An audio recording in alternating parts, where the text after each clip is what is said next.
নমস্কাৰ সকলোকে স্বাগতম জনাইছো আশা কৰো আপোনালোক সকলো ভালে কুশলে আছে আজি হৈছে আমাৰ এটা পবিত্ৰ দিন আজি ফাকুৱা হোলী বা দোল উৎসৱ ইতিমধ্যে গোসাই মূৰত ফাকু দিয়া যি নীতি নিয়ম আমাৰ অসমীয়া পৰম্পৰা মতে সেই নিয়ম অসমৰ বিভিন্ন স্থানত পবিত্ৰ স্থানসমূহত ইতিমধ্যে সমাপন হৈছে আৰু আমাৰ গাঁৱৰ গোসাই ঘৰতো গোসাই মূৰত ফাকু দিয়া হ'ল তাৰ পিছত যিসকল আমাৰ মানুহে ইজনক সিজনক অকণমান মূৰত ফাকু লোৱা নিয়মটো কৰা হ'ল অহা কালিলৈহে আচলতে ফাকু খেলিম গোসাই ফুৰুৱা হ'ব গতিকে সকলোকে মই ফাকুৱাৰ শুভেচ্ছা শুভকামনা জ্ঞাপন কৰিছো আৰু বিভিন্নজনে মোক আজিৰ দিনটোত প্ৰশ্ন এটাই কৰিছে যে আজি যেনেদৰে এটা পবিত্ৰ দিন আজি ফাকুৱা ঠিক তেনেদৰে আজি চন্দ্ৰগ্ৰহণো এটা চন্দ্ৰগ্ৰহণৰ সময়ত হনুমান চালিসা পাঠ কৰিব নে নাই ভগৱানৰ ভক্তি কৰিব নে নাই এই লৈ বিভিন্নজনে বিভিন্ন প্ৰশ্ন ইতিমধ্যে কৰিছে মেছেজটো কৰিছে কমেন্টটো কৰিছে বিভিন্নজনে সুধিব বিচাৰিছে গতিকে মই আপোনালোকক জনাব বিচাৰিম যে আজি চন্দ্ৰগ্ৰহণৰ সময় ইতিমধ্যে যি নিৰ্ধাৰণ কৰা হৈছে যি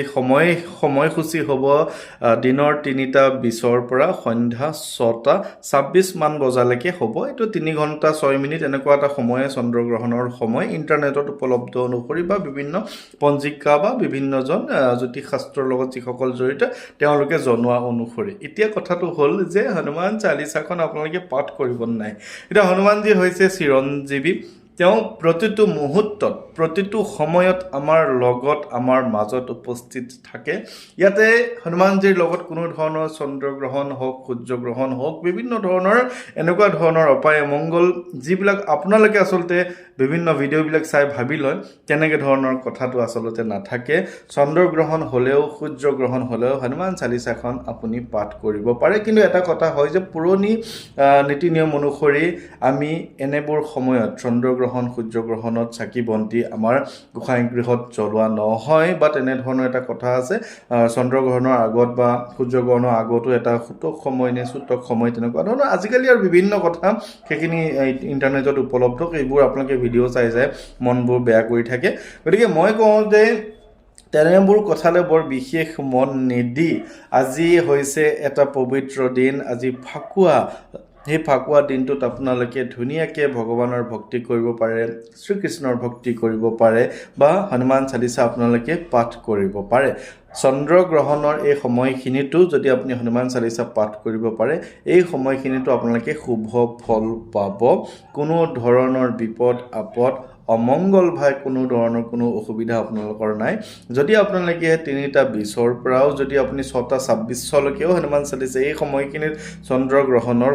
সময়খিনিত পৰে তেতিয়াও আপুনি বিভিন্ন সমস্যাৰ পৰা পৰিত্ৰাণ পাব ইয়াৰ কাৰণটো এইটোৱেই যে হনুমান চালিসা বা হনুমানজী হৈছে এনে শক্তি যি শক্তি পাঠ কৰিলে যি চালিসা পাঠ কৰিলে আপোনাৰ গ্ৰহ গতিবিলাক যদি ইফাল সিফাল হৈ থাকে বা আপোনাৰ চন্দ্ৰ সূৰ্যও যদি বা অন্যান্য শনি ৰাহু কেতু গ্ৰহ গতিবিলাক যদি ইফাল সিফাল হৈ থাকে আপোনাৰ যদি জন্মচক্ৰৰ পৰা বাহিৰত হৈ যায় বা বেলেন্সত নাথাকে হনুমান চালিসা পাঠ কৰিলে সেইখিনি আপোনাৰ বেলেন্সত আহি যায় আপোনাৰ সুখ সমৃদ্ধি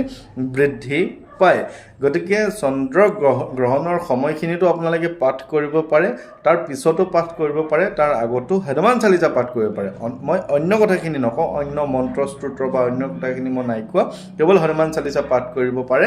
কাৰণ তেওঁ যিহেতু চিৰঞ্জীৱী তেওঁ যিহেতু আমাৰ মাজত থাকে তেওঁ যিহেতু আমাৰ সকলো কথা সকলো সময়তে প্ৰতিটো মুহূৰ্ততে শুনিব পাৰে গতিকে তেওঁৰ চালিসাখন আপুনি চন্দ্ৰগ্ৰহণ সূৰ্যগ্ৰহণ বুলি কথা নাই নে এনেকুৱা আপুনি ভাবে নেকি যে চিৰঞ্জীৱী এজন দেৱতা চন্দ্ৰগ্ৰহণৰ সময়ত নোহোৱা হৈ যায় তাৰপিছত আকৌ আহে তেনেকুৱাটো কথা নাই এই সময়খিনিত কোনোবা এজন মানুহ বিপদত পৰি আছে চন্দ্ৰগ্ৰহণৰ সময়তো কোনোবা এজন মানুহৰ দুৰ্ঘটনা হ'ব পাৰে কোনোবা এজন মানুহৰ অপাৰেশ্যন হ'ব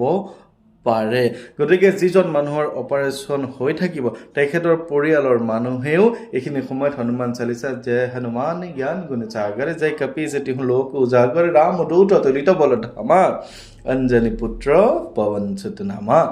এনেধৰণে হনুমান চালিচা পাঠ কৰিব পাৰে কোনো অসুবিধা নাই ভগৱানৰ ভক্তি কৰাটো আপোনাৰ সম্পূৰ্ণ ব্যক্তিগত তথাপি যদি আপোনালোকে ভাবে যে অন্য ভিডিঅ' চাইছো পঢ়িব নালাগে বুলি কৈছে সেইখিনি বিচাৰ বিবেচনা আপোনাৰ কথা কিন্তু চন্দ্ৰগ্ৰহণৰ সময়তো আপুনি হনুমান চালিচা পাঠ কৰিলে যদি কিবা কাৰণে আপোনাৰ গ্ৰহ গতি বেলেঞ্চত নাই ইফাল সিফাল হৈ গৈছে এইখিনি সময়ত আপুনি হনুমান চালিচা পাঠ কৰিলে আপুনি শুভ ফল পাব চন্দ্ৰগ্ৰহণৰ সময়তো পাঠ কৰিব পাৰে পিছতো পাঠ কৰিব পাৰে ইচ্ছা কৰিলে বজৰংগ বাণো পাঠ কৰিব পাৰে বজৰংগ বাণ পাঠ কৰিলে সকলো গ্ৰহ গতিৰ সমস্যা দূৰ হয় আপোনালোকে নিশ্চয় জানে গতিকে সকলোকে পুনৰবাৰ মই ফাকুৱাৰ শুভেচ্ছা জ্ঞাপন কৰিছোঁ ইয়াতে কোনো ধৰণৰ আপোনালোকে টেনশ্যন নল'ব পাঠ কৰিব কোনোবাই নালাগে বুলি কৈছে বুলি গতিকে বিভিন্ন ধৰণৰ ভিডিঅ' ময়ো দেখা পাইছোঁ ইউটিউবটো খুলিলে বিভিন্ন হিন্দী মানুহো কৈ আছে হিন্দী ভাষী কৈ আছে যে নালাগে ঠিক তেনেকৈ যিমানে নালাগে বুলি কৈছে সিমানে পাৰিব বুলি কৈছে মই হৈছোঁ পজিটিভ মানুহ মই হৈছোঁ আপোনালোকক সাহ দিয়া মানুহ গতিকে সাহ দিব লাগে শুদ্ধ হ'ব লাগে অশুদ্ধ কথা ক'ব নালাগে গতিকে মই কৈছোঁ যে আপুনি পাঠ কৰিব পাৰে নকৰা সকলো নিজৰ যুক্তি যিখিনি শাস্ত্ৰসন্মত যুক্তি দিছে আপোনাৰ নিজৰ ব্যক্তিগত কথা আপুনি হনুমান চালিচা পাঠ কৰিব পাৰে মই আপোনাক কৈছোঁ যেহেতু আপোনালোকে মোক বিশ্বাস কৰে গতিকে